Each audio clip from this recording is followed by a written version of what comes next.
Today we are together with Sara Mardini, a 25-year-old Syrian refugee based in Berlin, political art student in Bard College, Berlin, and worked for 3 years in Lesbos, Greece, as a volunteer. Thank you so much for accepting our invitation, Sara. You have been banned from Syria, and there are certain things you cannot talk about because they might endanger your family back home. But would you mind sharing with us some of your memories of growing up in Syria? Yeah, of course. Growing up in Syria was like growing up in Berlin or growing up in Greece or Istanbul. That's the thing that unfortunately people does not think about. They think we are growing up in a desert with no technology, we're not civilized, we're look at me, I look just like you. so yeah, I grew up in athletic family. So my parents, my uncle, my cousins, everybody was swimmers, and automatically I will be a swimmer naturally as well, and my sister as well. So we had such a basic normal life that you go to school and then you go to the swimming pool and then you just go home, have dinner with your family, and then do it again. And living in Syria itself, Syria is still for me, is one of the richest countries that I know in the Middle East, for example. We have a lot of natural resources. We have our own oil. We have very eco-friendly environment. Because after coming to Europe, why I realized that we're eco-friendly, for example, we don't have these big markets that sells like a lot of different products. We have just a local market that is from the local shop that's been there since you were born. And we all, of course, automatically buy from there. And we have a lot of like agriculture environment going in Syria. And so we've been free education, water and electricity was super cheap. So there were very excellent living conditions for a single person or a family member. Syria also had so many different religions, from migrants coming in and out, and also our relationships with the borders, for example, Turkey, Lebanon, Palestine. So we lived in a very good harmony for so many years together. But then when that stopped being, when people stopped normalizing the differences of cultures and religious living in Syria, there was the conflict start to happening between the people and start seeing some differences. So I cannot speak about it more into details, but that's a general idea of where it's all started. Uh, what made you and your sister Yusra decided to leave? Can you tell us about your journey to Europe? Yeah, so me and my sister Isra decided to leave because so we lost our family house in 2011. So it was completely at the very beginning of everything. Very lucky that also Syrian, actually civil citizen, everybody have a lot of savings. So that's why we could actually keep going after the war break out. For example, like in all around the world, when COVID-19 hit everybody, the government started giving emergency funding to everyone. We didn't have that. But we always saved our money, so that was great for my family as well. So we can move into another, to rent another place. Which something also I should talk about, that in Middle East we don't actually live in a rental places. We own the houses that we live in. Here's not really common in Europe, and I was very surprised to hear, oh, you pay rent forever, so that's. We lost our house, the one we paid for, and then we started living in rental houses for so many years. The main reason why we decided to leave, because in some point it was super dangerous to leave to school every day. Every day you're on the door, you have to say goodbye to your mom, and you don't know actually if you're gonna see her again or not, or to my other family members.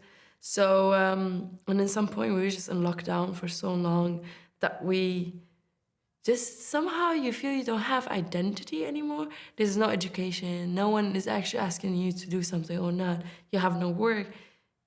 And there's no life existing outside. It's like when lockdown happened, basically. And but we were living like this for years and years, and people are still doing it right now. So that was the main reason that we were super young. And I mean, we're not old now, but still young. But like I was 20, my sister was 17, and we were like, we can't just sit down already, you know? Like, that's the time when you come out to the society and do your thing. We just wanted to continue swimming and continue education, and we believe that we have a right, like every human on this planet. So that was where it came from, that we need to continue what we are, I don't want to send here, like what we want to continue, you know? We have dreams that we need to achieve. So we convinced my parents. It took us like 3 years. My parents were like, hell no. Like, I want to send 2 daughters by themselves to do this journey. We kept on convincing. Some people went before a friend, so it encouraged my parents more to send us. And then what happened? Yeah, they were back then in 2015, August 2015. There was no visa for Syrians to enter Turkey yet, which is basically just take a flight and enter. So we were still on that time. In 1 week, we packed everything and left my job. And it's funny, I still remember my job thought that I found a better job in another place. That's why I left the job. And I'm like, well, I wish I can tell the real reason, but you know, you have to keep it do it in secret till you reach wherever you want to go. So we got a flight ticket to Istanbul, and then from Istanbul, you contact smuggler, not to smuggle people, to smuggle yourself. I need to say that so whoever will look at it later, they will understand what I mean.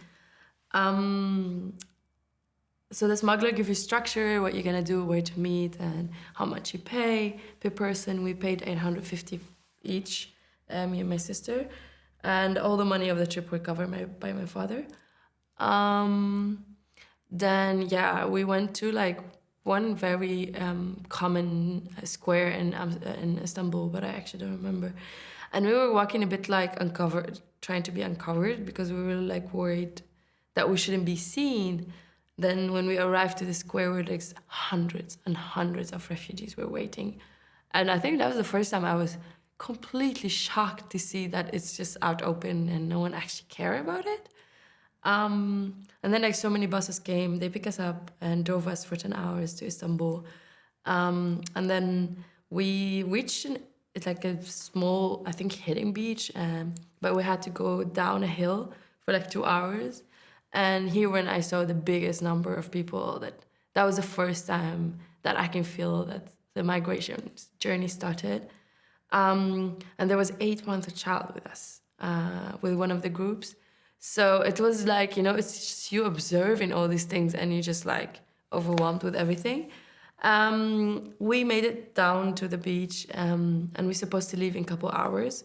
And then what happened that there was a fight between the smugglers and just to make also a clear idea that unfortunately nowadays when we are projecting migration and smugglers on TV, we somehow just always make them from Africa and black, which is something I would like to say, that there was Syrian smugglers, there was Kurdish, there was Iraqi, there's Indian and Afghani. So I just want to highlight this because I've been seeing it a lot.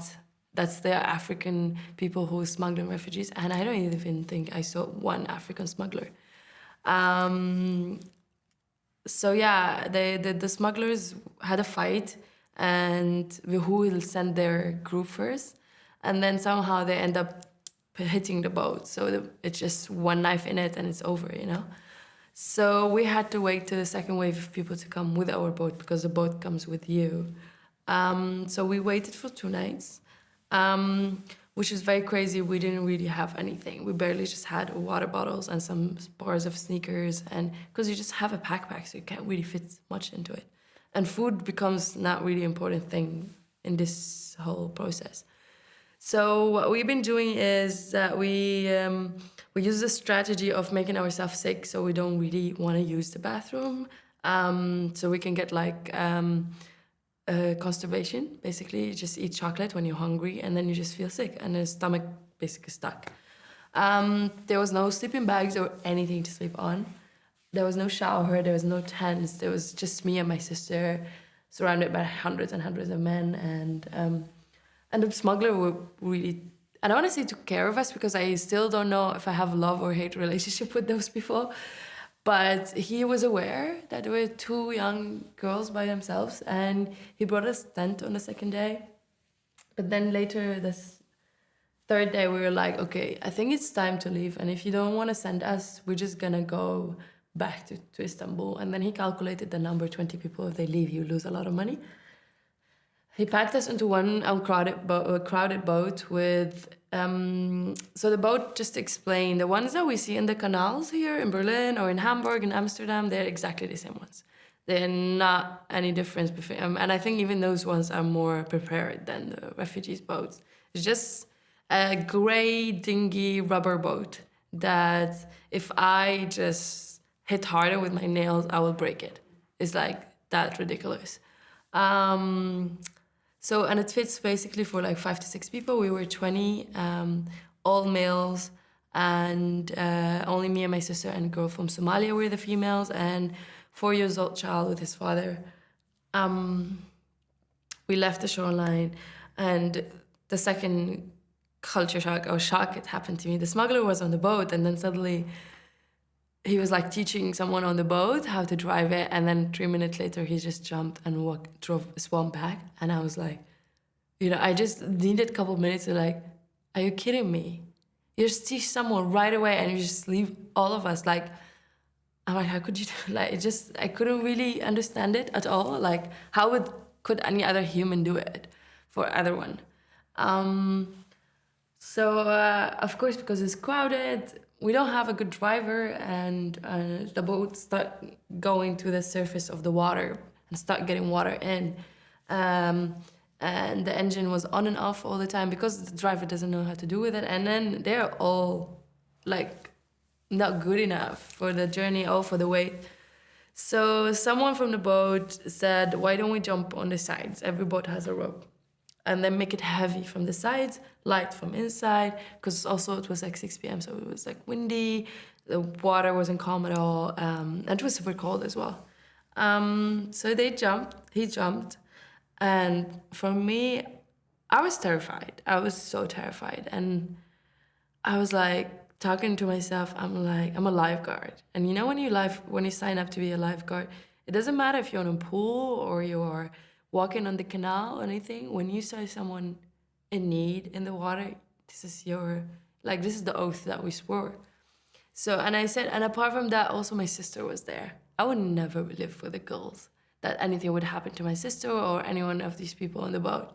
So I stood up, and it was super crazy because everybody was like, where is she going?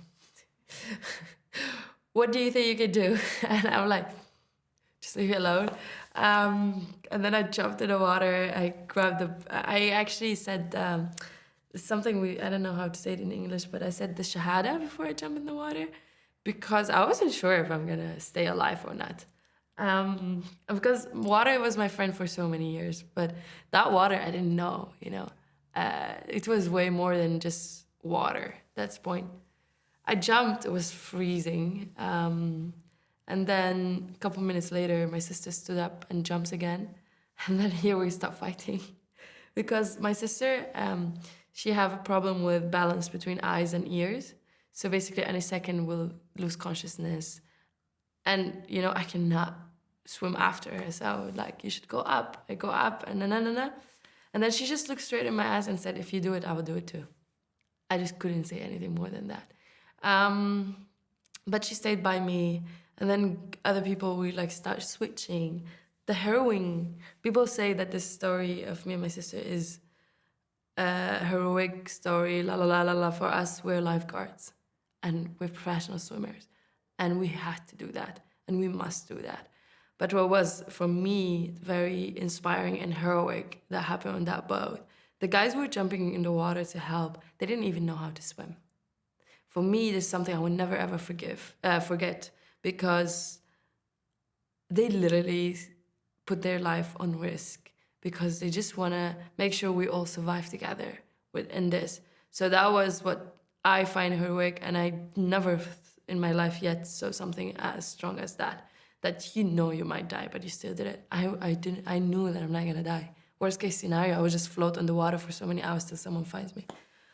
And on this journey, we called the Coast Guard, of course, and someone answered us in Arabic and basically said the common sentence, go back for where you came from. It was the Greek Coast Guard, what we called. So we gave up on that. We tried to post, there was a group on Facebook, it's called كراجات المشنططين. Al Jazeera did a report about it. That was this huge network of refugees, people who arrive and who didn't yet. They just coordinate there, and it's super private. We don't have any journalists or whatever in there. It's just refugees network itself. So we posted there that we're like sinking, and we post our coordinations. But then, yeah, we just couldn't put too much hope on it. But hopefully after 3.5 hours, we made it safely to Lesbos shoreline. When we first arrived, me and my sister looked someone that just survived sexual abuse. We were completely blue. Our face was scratched. Our body was full of bruises. My mom was trying to video call us, and we just refused to do it because it was looking weird.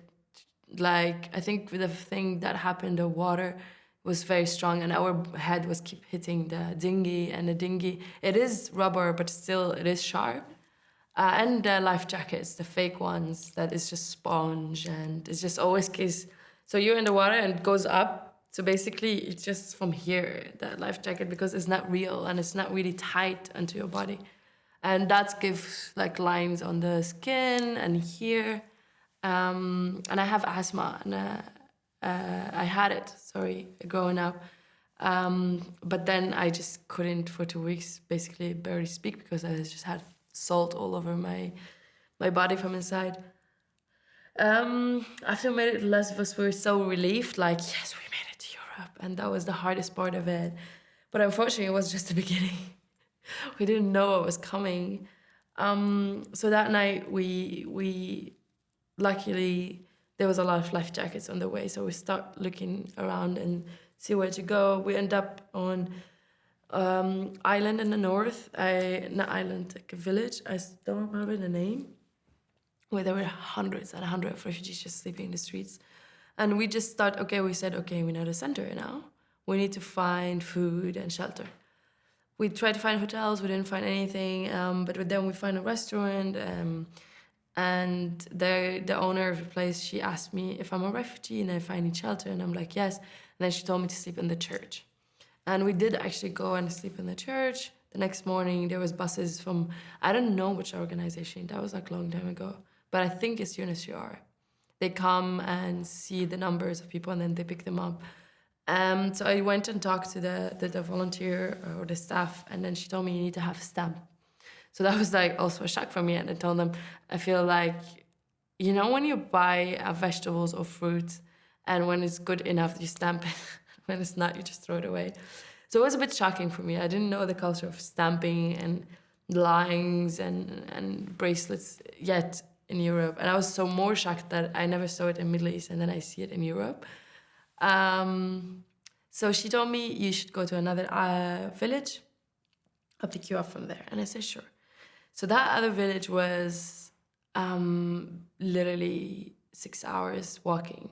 And we had to do it, They forget that someone will give you a car or taxi or pick you up. Like, you're not civilized enough that you get this privilege, even if you're paying. We walked, it was sun of August in Greece, and it was hell of a sun. It was tough. The walk was very hard. It just was very, very hard. We made it to that place, and then we finally was like, this village was a bit more civilized than the other one. We got food, and then we went to secondhand store, just got new clothes and everything. And then we waited in the bus stop for like another 2 hours. And here I broke down. I was in tears. I was tired, and I just wanted to sleep. I just wanted to shower. And later the bus came, and here a very funny situation happened. They asked everybody, refugees were together, are you family? And we were like, yeah, we're all family. And you have like some Iraqi people, some Afghani, some Syrian, and some African. We're all suddenly a family. And I'm like, and he's my son, and this guy is my husband, and then like my sister-in-law. And it was so beautiful actually to see how we like coordinated in a second. We're family, 40 people together. We got on the bus, and then they took us to, back then it was Mytilene harbor port. So there was like made a station for refugees to register. And the law was, when you cross into these journeys, that you have to get a fired paper, which is basically saying, I don't want to be a refugee in this country, and which politics say a kick out paper, that they don't want us to be there, but you still have to do it yourself. So we did it in Lesbos, and in Lesbos they call it cartier, because cartier is a paper in Greek. And we need to wait like for 3 to 4 days. We did it, and it's crazy. When we were trying to do it, they didn't believe that we were Syrian, me and my sister, until we like show the passports, and I'm like, we still look like you, like, you know, even if we are from Syria or refugees, like, and that was like a lot happening to us on the road, that people think that we're just like journalists who want to do the trip. We're like, no, we are Syrians. And then we wanted to go to the camp to sleep the night or two. I was freaking out. I didn't want to go to the camp. I was so scared of the camp because I heard so many shitty stories, and I'd never been in a refugee camp before. So, of course, I'm just going to have the dirtiest ideas ever about it. But we were very lucky while we were waiting for the bus. I think they were going to take us to Moria because there was the only camps back then. So we met a lot of people on the trip back before we crossed in the water. So we were standing, and then they did the journey the day before us, the boat crossing. So they saw us, and they cried and ran to us, because apparently when we posted online about the boat, no one knew what happened after. So they thought that we all passed away.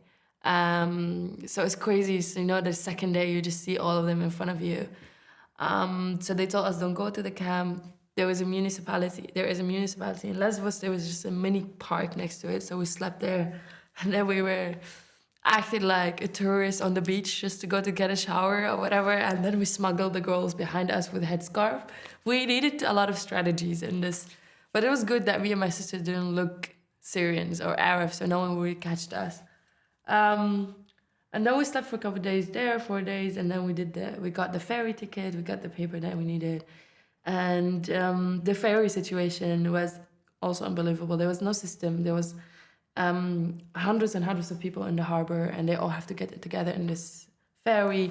It wasn't occupied as seating situation. You can lay down on the floor and sleep. You're a refugee, no one care if you sit on a chair or not. And there were people everywhere in the ferry, like, and something crazy that I felt so disrespected, that the guards, the police, and everyone was there. Everybody was wearing masks and gloves.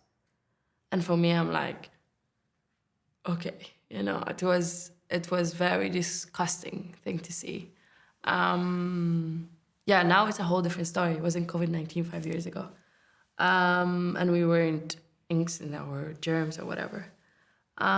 We got to Athens, and then from Athens right away to Macedonia. So Macedonia, and then Serbia, Hungary, Vienna. Oh, Hungary, I need to stop on Hungary. So those 3 stops were either by bus or by walking, or we take a taxi, so whatever we could find.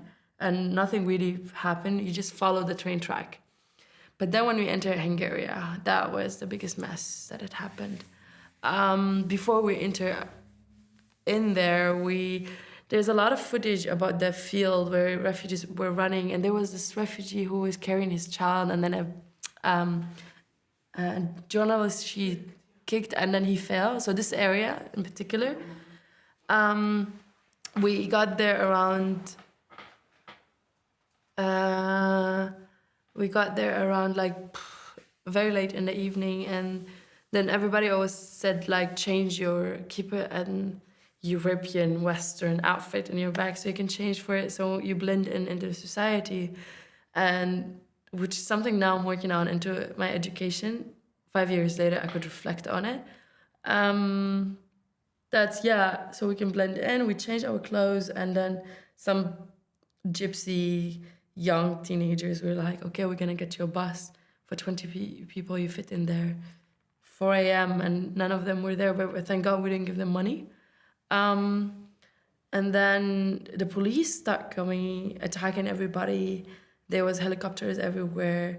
It was like a dramatic action Hollywood scene that I felt that I was part of it. And when like they project the light and try, it's like how they do it on the Mexican borders. exactly that was happened to us. There was like a dry river. I don't know what you call it.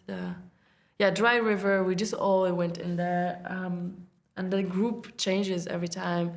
We had babies, just newborn babies. We had sick kids who've been like traveling for medical treatment, and then here, and pregnant women, and then here for you, it comes harder to say, I need something. I'm cold, or I'm not feeling well, because also I have my younger sister. So in this point was a bit too much to be human. You cannot ask, because you see people in different conditions and they are even suffering way more than you. Kids were freezing because it was wet and we had to sleep there. And then bugs start coming, and even the men were getting tired. And for me, I changed to shorts, and then I threw my clothes, and then I was freezing. And I remember a Syrian man was like, I have jeans, and I'm like, I would have married you right now. Because, so you go back to these simple things. Then a man from our group, he was like, I got enough. I can't sit like this and watch everybody like this as well. Somehow he went away for 30 minutes, and he came back. He found a smuggler through the area. And the smuggler said he would divide us into different cars. But in every car, we should have an English speaker. And then here, it's crazy reflecting on it so many years later. Me and my sister got separated. We did it on purpose. She went in different cars. She speaks English. And I went with another car. And it's crazy in the moment that we never thought about it, that we might lose each other. We just thought about, okay, they need our help, and for sure we trusted ourselves and the groups a lot. But yeah, for me, if I rethink it, I would never ever have done it.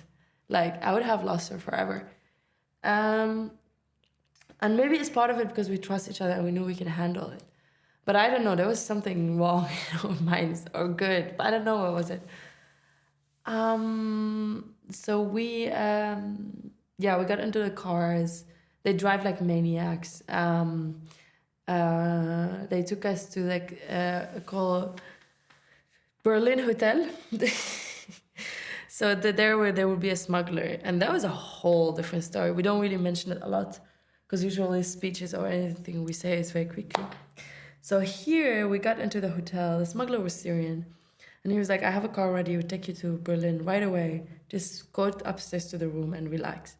Sure. I got upstairs to the rooms. At first, when I enter the hotel, I just see a perfect bodies from bodybuilders and even females who's like a very perfect body, full of covering with tattoos. I'm also with tattoos, but like it was a little bit different. I felt there was something off about it. Like, how would you have a Syrian smuggler in a hotel where it's like you have this perfect Barbies girls and perfect cute bodybuilding guys, and so there was something wrong about it. But still tried to close my eye and just moved with it. Till I reached the hotel room, I smelled it all, that there's something wrong. Because the hotel it wasn't actually hotel. It was like, there's like one room and you put bunch of beds and you just put so many people in there. And I'm like, okay, what is this place? And then every time I open the door, a guard, say, go inside and close the door. And then here it starts getting really suspicious. So I asked the other females I said, did you ever hear about the families that been, like, who he smuggled? Did you hear back from them? They said no. And then I called the guys who was the other room, and me and my sister, and they said, we have to leave this place. I just don't feel good about it, and I don't want to stay. We start to try to leave, and then the smuggler make a big fight with us, and he want us to stay or whatever. We just had to run away. We just ran away quickly, and then later we discovered that he harvests organs from the refugees. If you look good enough, you become a prostitute for him, and if not, he basically kill you and take your organs. And God, we were so lucky that we sensed it. That like I don't know where we were right now.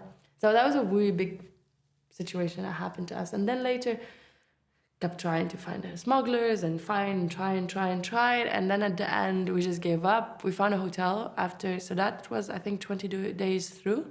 That was the first time I take a shower in 20 days since I left Turkey. We paid a shitload of money, but we didn't care at some point. We just need to shower. Something crazy when even after I made it to Europe, to Germany, like 2 to 3 months, every time I shower, there's still dirt coming out. And I'm like, it's just so weird. So we got to this hotel, we slept. And then every day we tried with smugglers. We were stuck for 10 days in Budapest. And that was when people start attacking us and like locals and throwing shoes on us, beating the shit out of us, and call us tourists and just go home. And I'm like, I don't want to stay here. I don't know who's telling you I want to stay here. I want to go away. So just open the border and trust me, I will be the first one leaving. So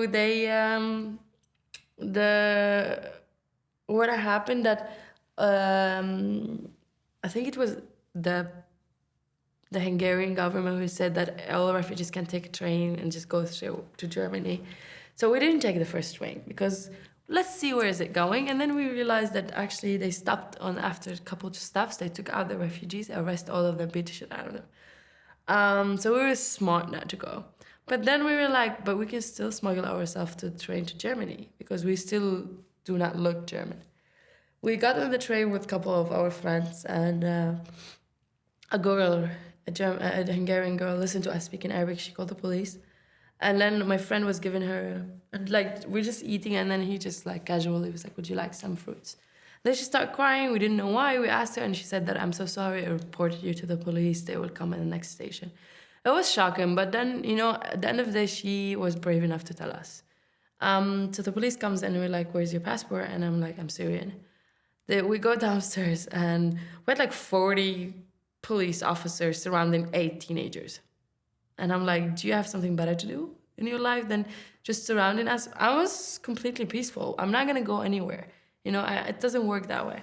But we met some journalists on the way, and these journalists were like, I have a camera. And if you do anything to them, trust me, I will not hesitate to post it. So it's kind of also the manipulation that this guy did worked as well. And we have a whole footage about it. Then they took us to prison. It was stable, actually. Horses stable. They just put, these chaise on the beach, the plastic ones, they just put those, the same gray UNHCR blankets. And the funny part, we went down from the police car, they took all of my accessories out, and then they took off my shoe lace. And I was like, I literally said that to the police officer. I said, so I left Syria and made it all the way here, and you think I'm going to suicide here? It's like, I told him, I think my life worth better than that.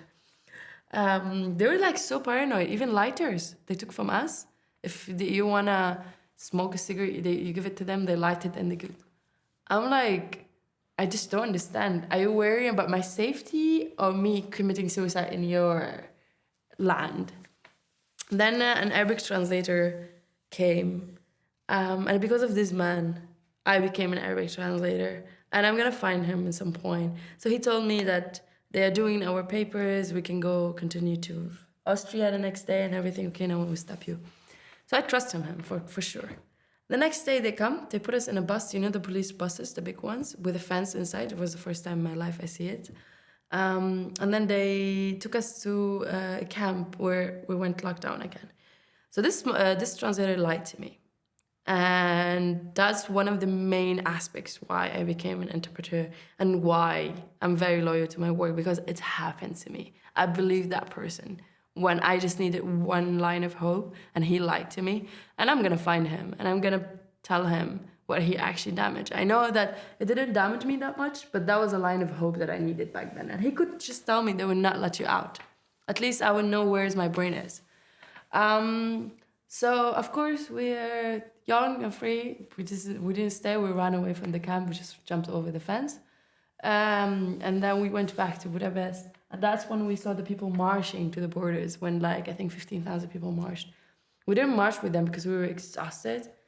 We went to the hotel, and then we got a phone call from friends who were saying that the 200, I think, I don't remember the number of them, the buses from Germany arrived. Just run and take a space. We got in the bus, made it to Vienna, Austria, and then we took the free trains for refugees to Munich, and then in Munich, we tried to run away from the station, and the police officer was like, you go back in there. And then they drove us with a bus to Berlin, where the refugee camp in Spandau, we were dropped there, and we were so very lucky, actually. We were taking the next day right away to register and do everything, and we got asylum and everything, and we were chosen to stay in Berlin, where a lot of other people who were with us didn't stay. So this is how we made it here. It took a whole month, the whole trip. So you were granted refugee status in Germany, not in Greece. What does this mean in concrete terms? Are there limitations on where you can go or what you can do, for example? So first thing, for me, I don't think it limits a lot.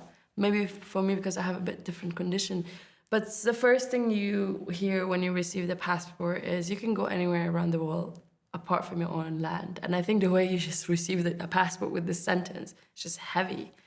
And then, so there is kind of different structure into the asylum seeking process in Germany.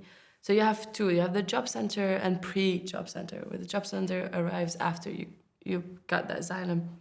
And that's like 5 years ago. I'm not 100% sure about it. But I know that before and the papers and the asylum, you receive like certain amount of money. You live in a refugee camp and you have food and clothes and everything. And medical care, so all this existential aid support for free, and then later, once you're granted the asylum, then you turn into the job center, and then you have to, of course, go to the integration course for learning the language. And if you're able to work, you also get a job through job center, and they pay your housing as well, and they give you 400 a month. But that's according to your income, if they should help you or not, if you can do it alone.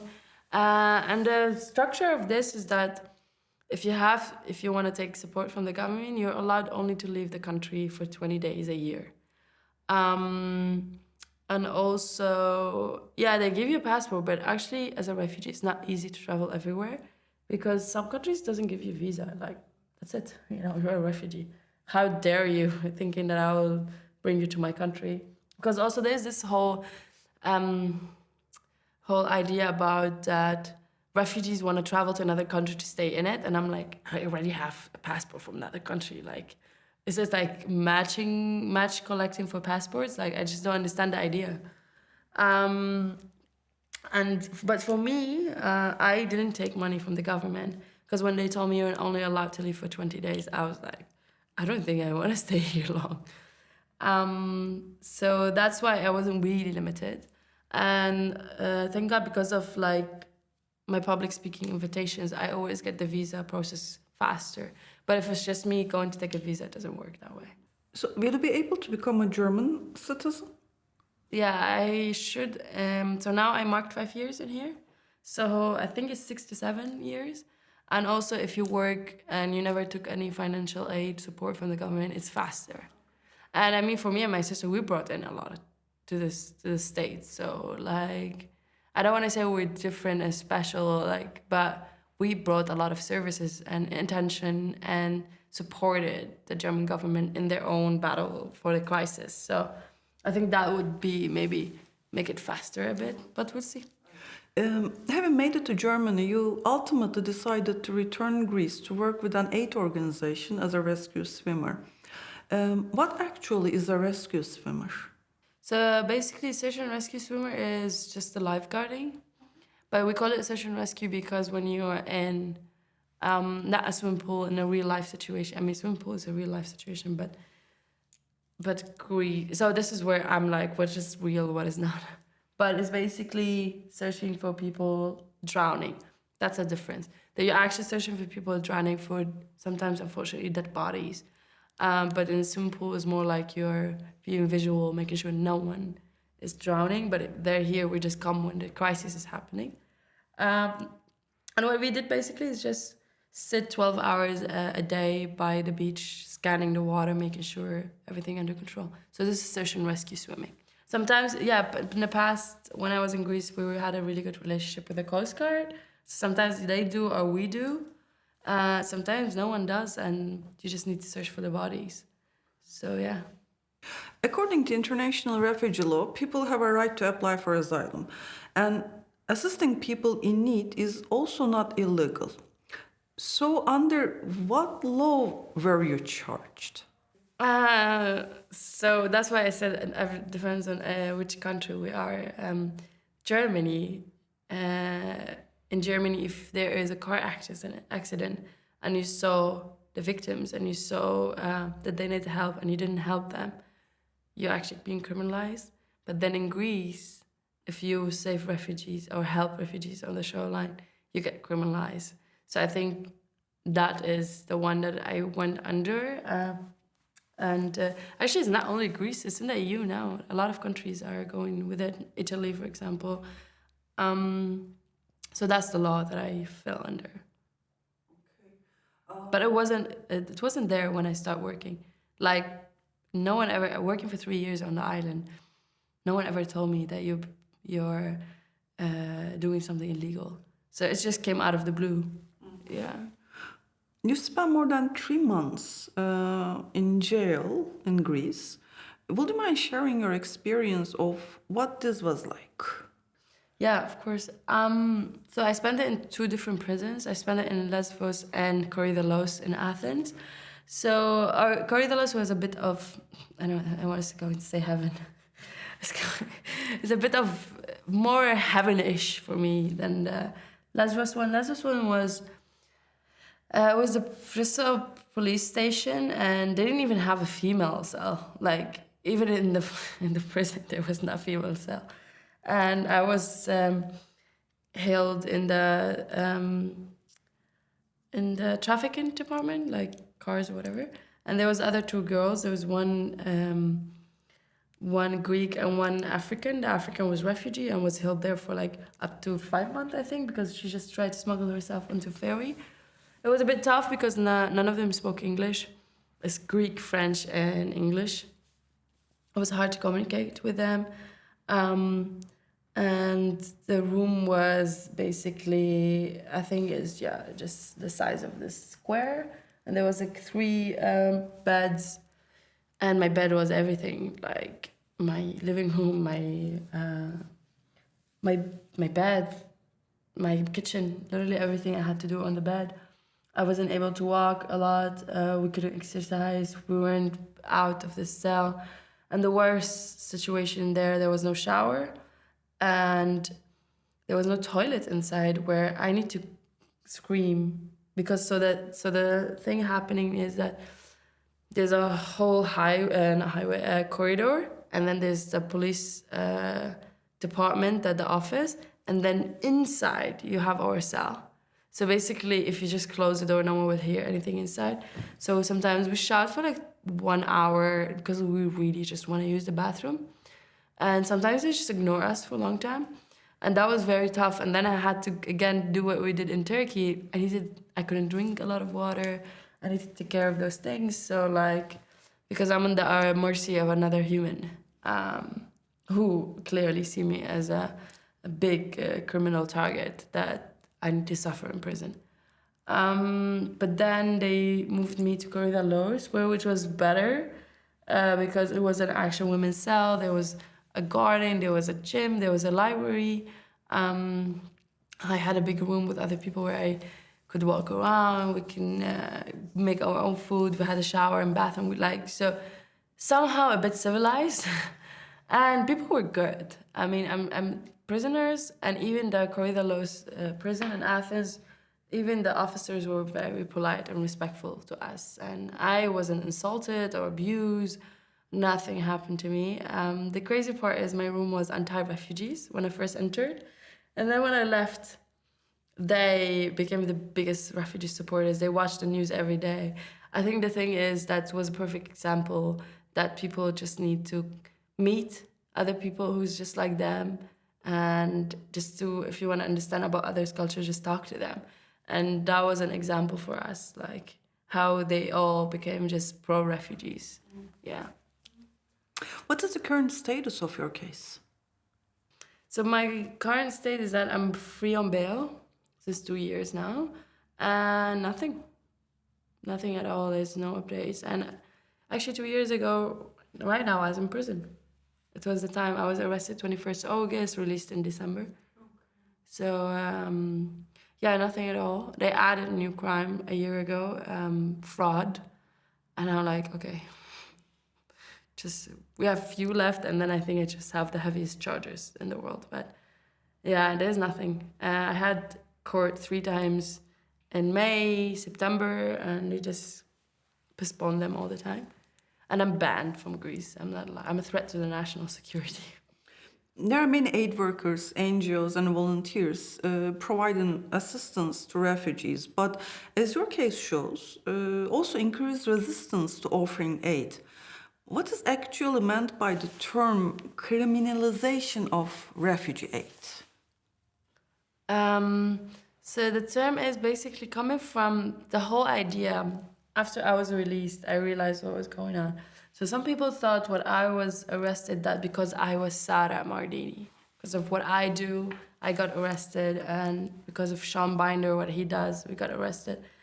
But actually it was not like that. So the whole thing that the EU or these governments believes that refugees cross because someone like me or you gonna be on the shoreline, give them water and blankets. And I'm like, okay, so people leave because they actually need safety. So they believe by removing the support from the shoreline, of the camps, because humanitarian workers, they fill up the gaps of the governments. And if you actually pull out all this organization, it's collapse. No one can actually operate by themselves because we are closing these gaps all the time. Like, for example, look at Lesbos right now. A lot of organizations are pulling out because they cannot keep doing what the government should do. And now it's all on fire. So yeah, the term came out of like, they just think if we are not on the shoreline, no one will come. Or if we are not helping refugees, refugees won't come, which is unfortunately sad because we're again going back to the idea of not understanding why they are coming from the first place. They are coming to seek safety and they're not here to take someone else's job or money or home or whatever. What is your response to people who complain that there are too many refugees arriving at Europe's borders? I'm just gonna tell them they're not sitting in your living room. And they're not gonna sit in your bed. So, and there is space for everybody, enough space for everybody. I love how much we appreciate nature, and we have plenty of empty nature places where we can occupy that space for people. We have a huge amount of museums that in one museum, I think, not only in Berlin, in general, all around the EU, we can fit up to 10,000 people. So there's always space if we just calculate it in a better way. Sara, in the media, you have been referred to by many labels, such as competitive swimmer, Syrian refugee, aid worker, rescue swimmer, human rights defender, student, as well as other labels that are patently false. How do you prefer to think of yourself? Can you imagine a time when you don't carry a label of a refugee? For me, I think I'm fine with letting go all the other labels, but not in a refugee. I don't want it to leave us because I have a big issue with the people when they like, yeah, but you always have a label word refugee before you're in. I'm like, if almost losing my life many times, doing a whole month journey and almost losing my sister because of that, and leaving my family behind and starting from zero and going to prison and doing all that make me a refugee. So I think I'm pretty proud to be one because you need a lot to realize what this word have behind. And I said it before. I said that actually the word refugee itself is a weapon. And when I say that, people like, they don't understand why. I'm like, you're basically dealing with someone who lost everything and they can start from zero every now and then. How stronger? Like we actually lost the connection with the material, with the place, with the time, and we can just do it all over again. So that's why I will never let go from the label refugee and swimmer because that's my childhood dream and I would never ever let go of it. Unfortunately, I cannot continue as a professional swimmer, but there's sometimes you just want to have that title. Like I was a swimmer, and the other labels they just come and go. I think it depends. It's just like the movements nowadays.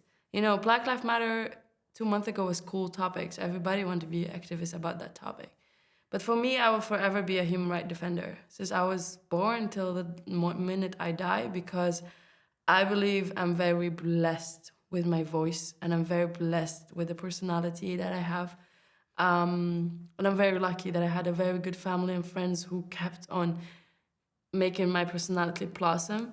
And I have zero social anxiety. So it puts me in a place that actually I can demand the others' rights. And sometimes I just go when friends tell me about situation, I'm like, that you can do that and that and that. So my voice, it is my voice, but in the same time, it's just in my body, but it's for everyone else who cannot speak up.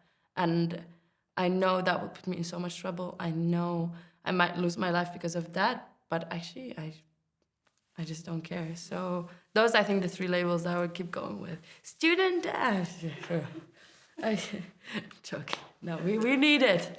We need it. Unfortunately, it's good that we all get education, but unfortunately, we won't be taken more seriously if we don't have academic background. And it's a tool if we know how to deal with it, which I'm trying to create a new curriculum because apparently I don't fit to any of them. So I'm just gonna create mine with education. So let's see. You have a big social media presence.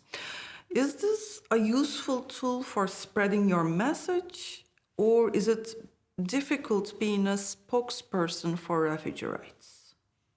It could be both. For me, social media was always one of the main tools that I used. Always easier. I think also the age part plays a big part, that how much tolerance you have to keep repeating yourself and all those type of things. But I love social media in general, and since I was young, I always posted a lot. So then instead, what I created recently I was so involved, so into it, and I loved it. When I was in Greece, it was easier because I would just take a photos of my work. I don't need to explain, but now it's more as verbal than just pictures. So it became a bit a tiny bit exhausting. Since I was released from prison, I suffered for depression for 2 years because of the just post-traumatic actions I went through and not having time to process. And then my public social media pressed me more because people were like, we support you, we stand by you, and just liking and writing comments or whatever. And then people start there's this thing that I always say, yes, I'm the famous activist Sara Mardini, but I'm always a Syrian refugee. That people think that I'm not good enough, or I'm not smart enough, or I cannot do it by myself. So they always I have a lot of people who come to my DM or to teach me what to say or how to act and how to post something. And that creates social pressure on you. So but then I just became, unfortunately, more aggressive to my public and saying, don't judge me. And if you want to judge me, I'm sorry, just go. Either you come and advise me in a nice way. Don't act like you know better because you don't know better. And I know when I need to know better. I have my own mentor and she's a Harvard professor. I can just go ask her. And another thing, when I posted my mental health, after I recovered, I posted mental health situation and what we've been through. People were freaking shocked because they've been like, you look as powerful as always. You even looked way more powerful after getting out of prison. And then everybody start writing message like, we're by you, we stand by you, la la la, and we support you. If you need anything, just tell us. If you need to talk to someone.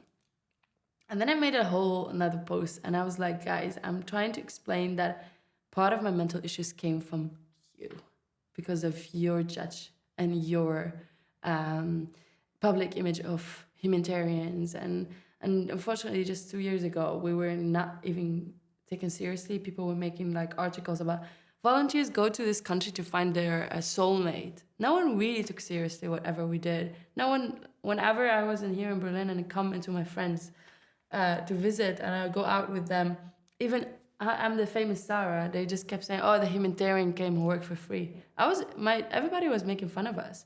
And then suddenly we became this hot topic that everybody want to make money out of it because of the criminalizing of humanitarians.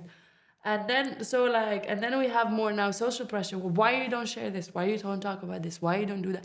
So you know what I mean? Like, and then I just need to make it as obvious as I could and as rude actually as I could. This is who I am and that's what I fight for. You would like to keep following me? You're welcome. Not just fuck off, basically.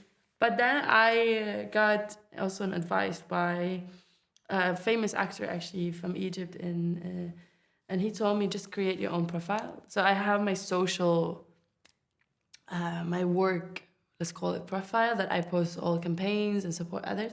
And then created my private one where I can just share myself eating ice cream with friend without being judged. Because also at some point people were like, how could you post pictures about food? And I'm like, you know, like, why? Because I'm a refugee, you're asking me that, but you were fine to do that because you are like from the Netherlands. So it's always like that. I also remember I had a conversation with somebody and I was complaining, you know, I'm young and I'm like, once I was just saying, you know, I would want to have a relationship when I have a partner, but I'm like that. And I think that person was like, but do you think girls in Africa they cannot even think about those things? And I'm like, why should me care? Why are you even telling me that? So, you know, we go back to these things that is just stupid. But I think you just need to be rude enough, strong enough, and brave enough, and then you get rid of that. What can be done to make host countries more welcoming to refugees, do you think? I think they are welcoming, but they're not prepared. I think that's something I always say, that we always see the refugees as part of the problem, and the numbers that we want to accommodate or educate or integrate and all these things is like something we have to do. But we never actually take a paper and go in a refugee camp and walk around and was like, what is your skills? What do you do? What did you do back home? Or what can you offer? Because, you know, these people are sitting in the camps for so many days, months, years, and they can be part of the solution. So I think this number one, that instead of counting the people as an issue and a problem, count them as a solution, or include them in your solution plans, because honey, we had a life back home, so like the old families who could do something. Second, the integration courses, I'm completely against it, because going to one myself, they basically brought a bunch of Syrians, put them in one room with a German teacher and say, integrate. I'm like, okay, I know everything about the other Syrian person, about their culture. And by bringing a German teacher with German book, I'm not integrating, actually. It's better just to go out on the street. So that too. And I think also, crazy thing when I came here, but I don't think this might happen ever again, when we go to the Legezo for an appointment. So then you see on the paper, like, it's 12:30. And then apparently another 200 people have exactly the same room and the same time. And I'm like, okay. So like, you know, it's just minor fractions that you just need to take more seriously and think about. And then you're welcoming, and then educate your society about it. Because the states, what they do, like, let's take Hungary, for example. Back in 2015, they were covering the political damage on regime they had by telling people, look at them. They're coming to occupy the land and take everything we have. Everything is happening because of them. But basically it was the politicians and it was the policies maker in Hungary. So I think the state should advocate better and should demand the changing. And I think also the main, for me as Sara, what I would like to see is to let go with the behavior that this is my land and you need to speak my language, because we're not coming here as a guest and sitting, putting one foot on another and doing nothing. We are part of the situation, and we're part of the economy, part of the education system, and we are part of the growth of the state. So stop treating us as like we are taking, because we are adding as much as we are taking. I mean, for example, here in Neukölln, I don't think I need anyone to tell me about the economy of the area, how it grew in the past 5 years. So we are hardworking people, and actually I was talking about it with a friend. We never knew how to relax. That was a big problem in Middle East. We're just constantly working and working and working. I don't think I ever went on vacation when I was in Syria.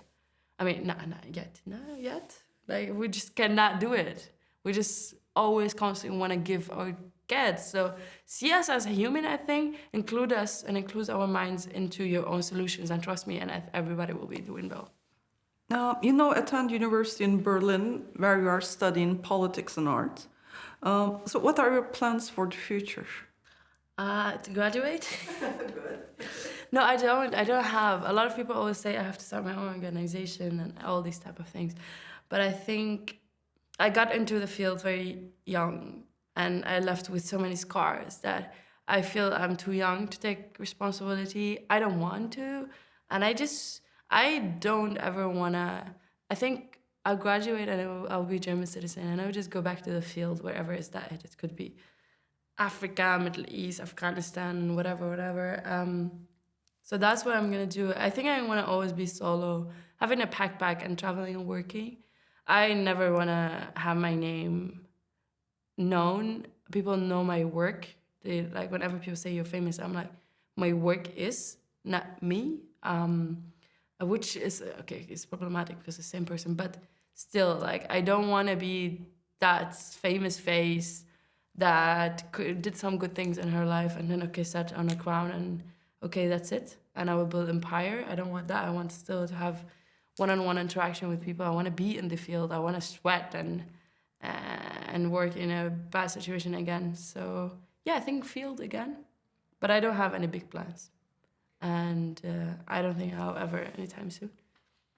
Thank you so much for Thank coming you. here today and Thank you for having me. sharing everything so genuinely. Yeah.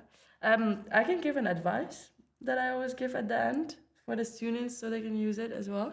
So one of the things I always say in my speech is that, yes, we are complaining about politicians and the states, but something that we don't consider all the time, that we are the reason they are up there because we voted for them. So what I have no right to vote yet in Europe or even back home in Syria now. But even though if I don't have right to vote, I make sure that I advocate well enough before the elections and talk about it and just say, because those people who's gonna be in charge, we are the reason why they are in there. So research very well the people elections, and we have elections now in the state and one in the Netherlands in March, and I think I don't think we're more. So advocate about that. That's your part where it starts from. And our youth is very unmaterialistic and very determined. And they, researching, for example, for climate change and extinction rebellion, they're like 8, the kids. So then new generation is very smart. So use that because we are the one who's going to shape the future, seriously. And we need to make sure not to do the mistakes of our ancestors and our families, and just to try to break the circles. And I think we are slowly. So yeah, always talk about elections. This is one way to make sure these type of things never happen. Yeah. That's it. Thank you. Thank you.